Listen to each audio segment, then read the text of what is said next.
அன்புக்குரியவர்களே, எல்லா நோய்களுக்கும் ஒரே விதமான வைத்தியம் சரியான அணுகுமுறை அல்ல. நோயின் தன்மை உணர்ந்து அதற்கேற்றாற் போல வைத்தியம் செய்ய வேண்டும் என்பார்கள். இயேசு பேச்சற்ற காது கேளாத மனிதனை தனியே அழைத்துச் சென்று தனது விரலை அவருடைய காதிலிட்டு எச்சில் துப்பி அவருடைய நாவை தொட்டு ஆசிர்வதிக்கிறார். தந்தை கடவுளிடம் ஜெபித்து எப்பத்தா என்று சொல்ல அவருடைய காதுகளும் வாயும் திறக்கின்றன. இயேசுவின் இந்த அணுகுமுறை நமக்கு கற்றுத்தருவது, நோயின் தன்மை அறிந்து நோயாளிகளிடம் நாம் பேச வேண்டும். இந்த காலகட்டத்தில் இருக்கக்கூடிய மிகப்பெரிய நோய் பிறருடைய பேச்சுக்கு செவிகொடாமை, பிறருடைய இதயத்தின் வலிகளை புரிந்து கொள்ளாமை.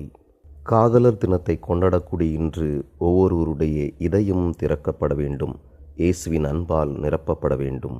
அப்போது ஒருவர் மற்றவருடைய மன நோய்களுக்கும் அழுத்தங்களுக்கும் ஆன்மீக நோய்களுக்கும் இயேசுவைப் போல மருந்தாக முடியும். ஆமேன்.